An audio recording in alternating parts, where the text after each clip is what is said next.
Hello guys, welcome to this channel and welcome to this session of where we discuss the rise and fall of companies around the world somehow, but from a third world perspective because that's where I hail from. Now, I know, like I introduced in my previous videos, you have seen many companies failing, you've seen businesses collapsing, you've seen businesses fighting for insolvency, you've seen businesses going bankrupt, you've seen your friends in business falling from grass to grass. But what are the reasons and where do we press the right buttons to avoid all the causes of company failure and rather focus on the path to success? But you may need to know me first. I am Prosper Ahabwe, and guess what? I've studied law, so I'm a lawyer. But I am a passionate economic analyst and also a business transactions advisor. So I advise businesses on the transactions, contracts, agreements, MOUs, give everything of that kind, intellectual property rights to make sure that they undergo through the right procedures and hey, the law doesn't come down on them. So I welcome you again to this channel and specifically this session where I'm going to discuss the internal management strategies as one of the causes of the rise or fall of companies.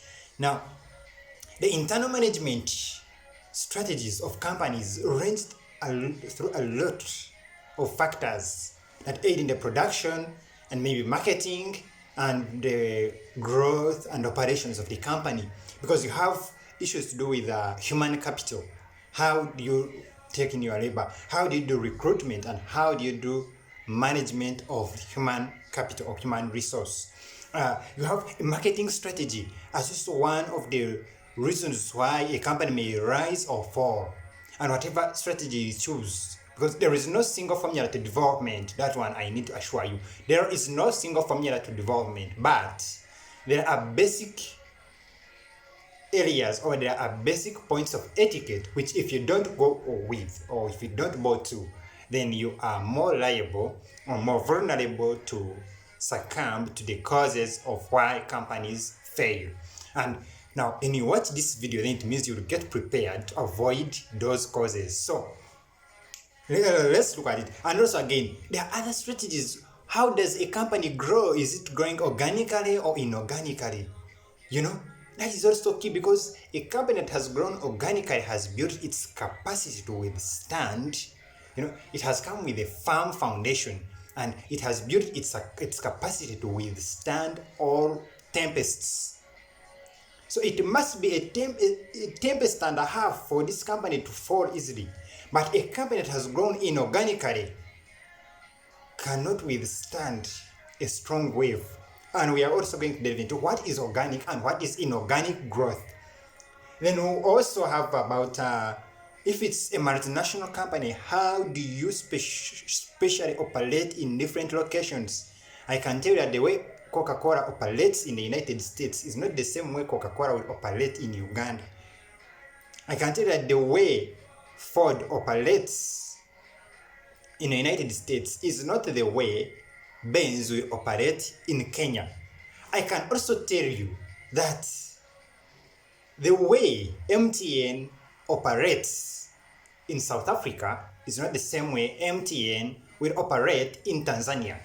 And so, how does a company of a multinational nature come to streamline its operations to meet the macroeconomic environment dynamics in which it's operating? That's also one of the things we're going to discuss about the internal management strategies of a company when it comes to discussing the reasons for the rise and fall of companies. And one of the other factors we're going to look at is the issue of advertising and public relations. You just go and start paying for highly paid adverts, pushing out, buying celebrities to help you advertise your product. And then we also have organic versus inorganic advertising. And I'm also going to discuss this and show you what kind of advertising. Do we have to focus on advertising of being everywhere in the media, or we have to focus on the brand and product advertising itself? Here you have to prepare the product in such a way that the product speaks for itself, so that you don't have to waste a lot of time and resources getting celebrities, getting media to display how you have a very nice product when actually it is missing, it has some missing points. So you have to make the product very attractive that the product can itself advertise itself. But still, advertising does not stop because you have better products, and I can assure you, you need to advertise so well to earn from it. And then on this point as well, another point you can bring in is the production flexibility and response to market changing dynamics. Like, don't have a production strategy that is stuck to producing that specific, that is inflexible, because anytime the market changes, and once the market changes, you have to adjust your factors of production to suit the new demands of the market so that you produce the products or brand them in a way that the market will appreciate these products. Now, here, the third economic lens, who is talking to you right now, Prosper Ahabwe, we're going to discuss these points in detail. And this is what I mean when I talk about handling of human capital. It all ranges first from the process of recruitment, through absorption, and that you've now reached a stage where you have set the company to go relying on labor that you have. How do you handle the labor?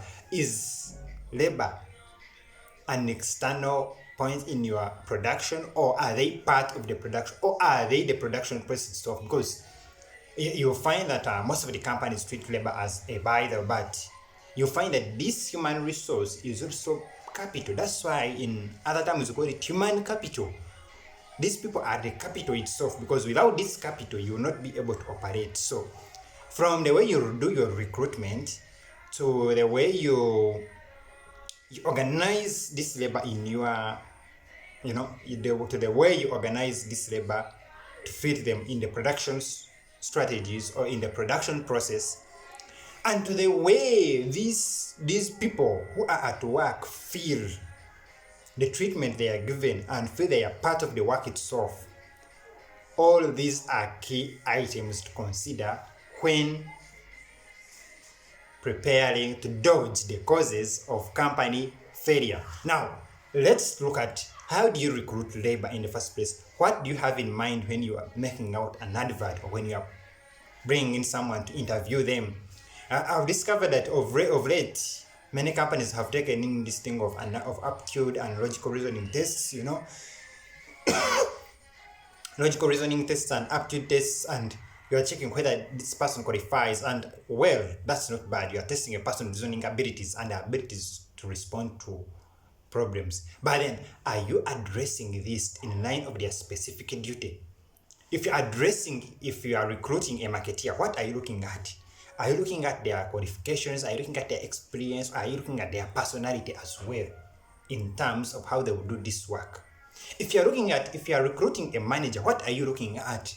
And there is what they call a PDP Global Personality Test. Now, that PDP Global Personality Test classifies human beings into 5 classes and actually personifies the animals in that regard. They have a tiger, who is they take as a commander. You have a koala bear, which acts as an executor. Then you have a chameleon, whom they call a jack of all trades. You have a peacock, which they call a social butterfly. And you have an owl. An owl is the gatekeeper, like he has to keep checking, is everything right? So, organization of labor and human capital, you need to give it key attention. And where possible, apply the PDP Global Personality Test to know that you are having a better company arrangement. Now, that's what I can say about human capital. But then again, the treatment of your human capital. What are the benefits after work? What are the benefits at work? How much is the share of the profits that these people who are working for your company get? Because at the end of the day, they have to keep evaluating. If I'm doing work and my boss is getting $1 million per year out of my work, but for me, I'm getting only $50,000 per year, I can assure you that the results will be different after I've discovered that fact. So you also need to look at, if you are saying you're giving employee benefits, how much are they taking? What percentage of the profit are they getting? Because that's what motivates them. And then again, do they have job security? And then what happens in case of errors? And then, so all those factors, employee benefits, and I've discovered that when you go to the Western countries, that is the European Union and America, you find that they prioritize the matter of employment and post-employment benefits.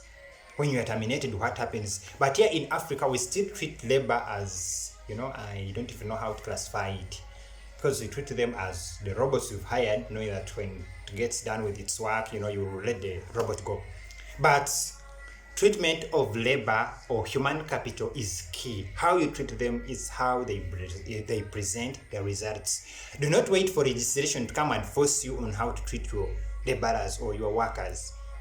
Better act out from the way they produce. They are a means of production. Because without them, you won't have the proper production to put to the market. So you have to keep that in mind. Now we have the issue of organic versus inorganic growth. When you start up a company, you started up it up with a capital of $20,000 and you've started building it slowly. And then you are observing how much sales it's bringing in. Of course, it has first operate at break even or shut down even, and then it's making steps forward. Maybe you've gotten a huge capital investment, you've thrown in another $30,000 and you're able to get production so quickly. But you have to is this sustainable? So the question of sustainability in growth is key, because it means the sustainability comes with capacity building. And that's what I was saying, there is organic growth rather than inorganic. Inorganic, you're just trying to patch up some things and make sure you are producing at an excess capacity. You're producing very many things, you're running into the market at the same time so quickly, and you're like, yeah, I've made it. Sorry, you've not made it at all, because you are vulnerable to quick failure. And if I talk to you about inorganic, this even extends to the public relations. Are they organic or are they inorganic? And I'll present a company like Ahabwe here, which was operating here in Uganda, and I think it operated in some other countries. But now this Ahabwe telecommunication company came into the business and tried to push its way to capture the market. But they forgot one thing. They concentrated on inorganic growth, effective growth. And this effective growth could not be sustained in the long run.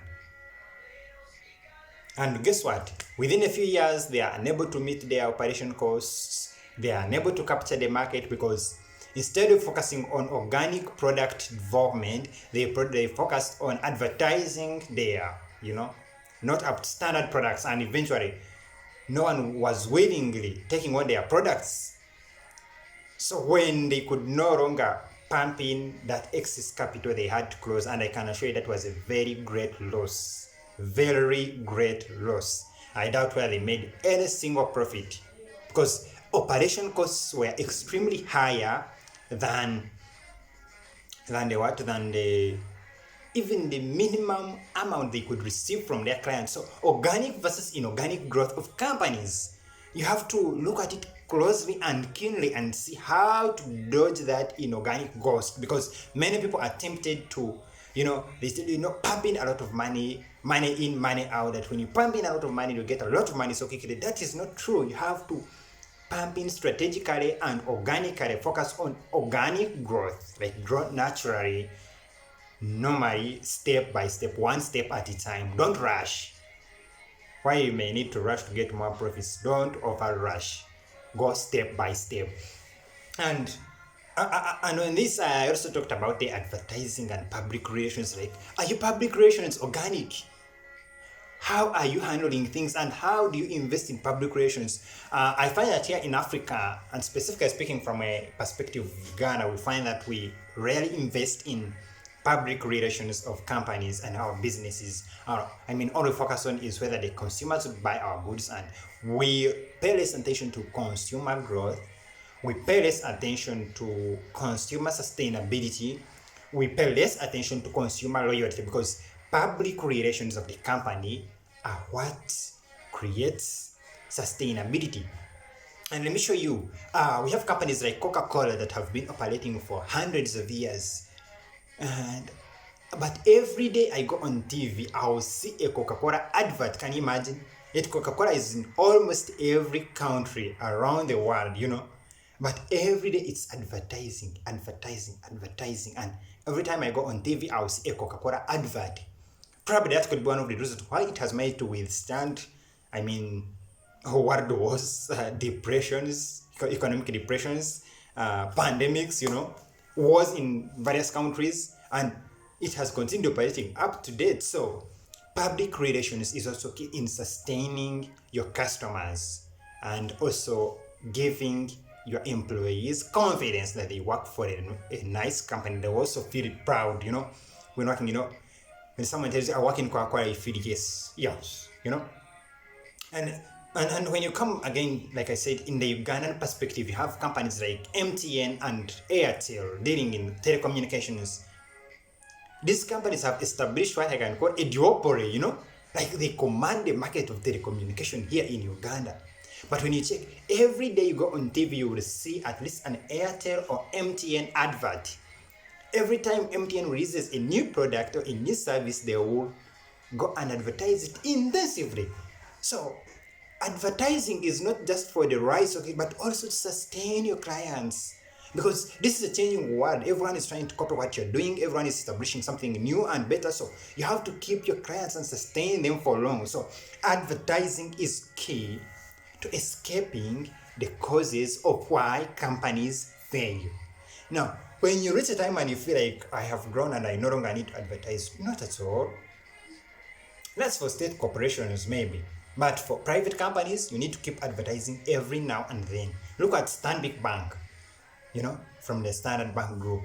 It's still advertising every day. Look at Barclays internationally, sponsoring football matches, sponsoring events, ever advertising. Look at companies like Emirates, Emirates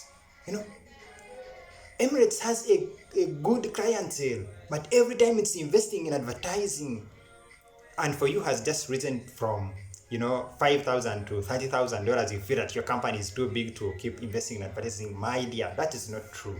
Especially if you're a manufacturing or service company, you need to keep investing in intensive and extensive advertising, but make sure the advertising costs do not override your profit margins. Otherwise, you will suffer like my friends of AfriSale who cross business in Uganda.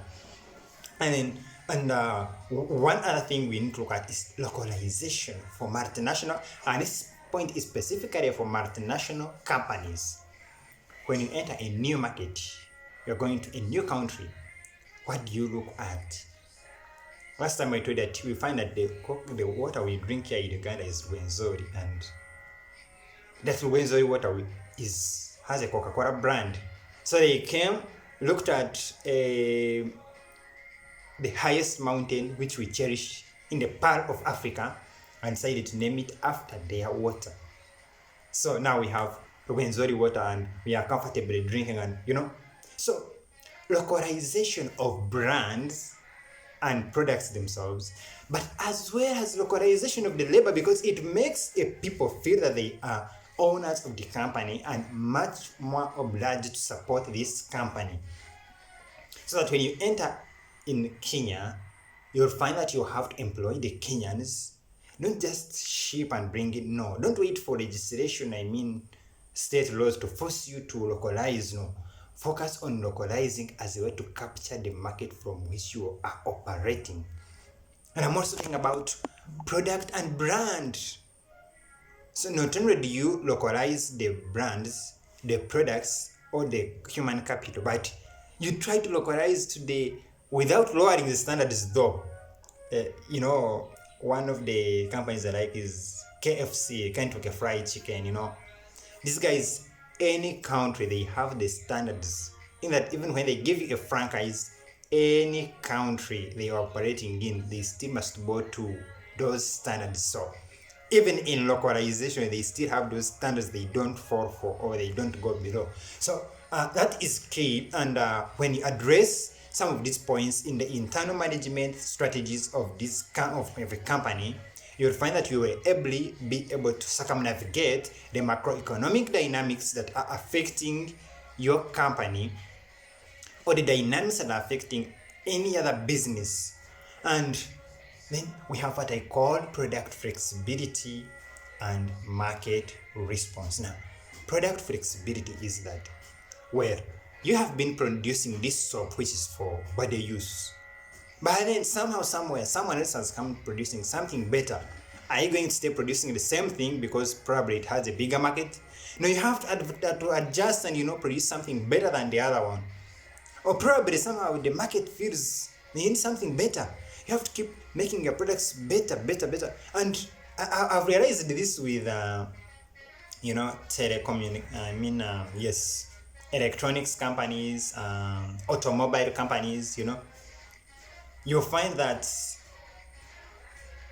Toyota will release this brand of a Land Cruiser and they're always working hard. What is that new thing I can add in that can create a better, that can make me better, And then that's how Toyota will bring in a Land Cruiser which they call a 2021 model. A Land Cruiser maybe 2023 model, and I can assure you everyone is trying to purchase the latest model. Look at companies like Apple or Techno or Itel in telecommunication. Why do they keep? They keep producing a better model of the phone, a better model of a new phone, a better model of a new laptop. When you look at Samsung, because they know they have to keep improving on their product every other day, responding to changing market needs. For example, we are now in an age of artificial intelligence. Therefore, you find that automobiles are adjusting to address or fit the artificial intelligence demands. You find that phone manufacturers or laptop manufacturers are adjusting their products to suit artificial intelligence. You find that even people who manufacture refrigerators, they are trying to see how to fit in artificial intelligence.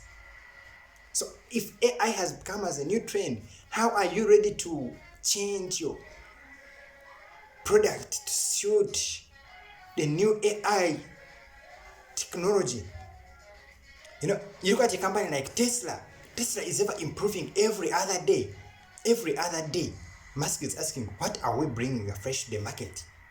So recently they brought autopilot, although autopilot came with its own problems, and I'm told there's a big default that they are trying to withdraw about 2 million cars that have been in the market. Wow, sorry for them. But what I'm saying is embrace changes, embrace innovativeness.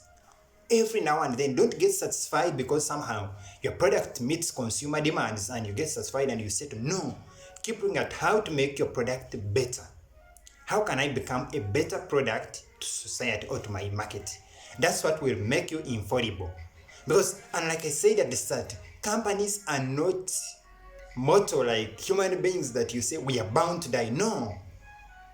Companies can live for generations, and we have these companies have lived for generations, hundreds of years. Yet we have companies that have not gone beyond a single day. So why do we say companies are quite immortal? We're saying yes, depending on how they employ management strategies and how they respond to macroeconomic dynamics. And I make this emphasis. Whenever a company falls, you start blaming us. No, last time we had the pandemics, we had what? Yes, the pandemic was there, but how come some companies have been through many pandemics, many of these pandemics? How come some companies have been through world wars and they are still operating and making profit by the way? You are saying new companies rose up. Yes, they came out as new companies and they outcompeted you. No. Why did you get outcompeted? Also, so just become new. If it means suspending all the leadership because somehow you have a set of conservative fellows who are only used to an old way and cannot adjust, get them off and let a new breed of individuals come out to, manage and respond to the changing dynamics. For now, we are going to end here for this session, and guess what? Come to my YouTube channel and subscribe. Go to Twitter, check for Prosper Ahabwe, La Economiste. And when you check, kindly follow, retweet whatever I post, check there, especially if it meets your eyes. But when you have any form of consultation in terms of business relations and transactions, don't forget to consult me. And it doesn't matter where the transaction is going to take place, whether in Hong Kong, whether in Beijing, whether in in Berlin or wherever, or in Africa, I can help you handle that because I have what it takes. Bye bye. We'll meet next time for our next episode.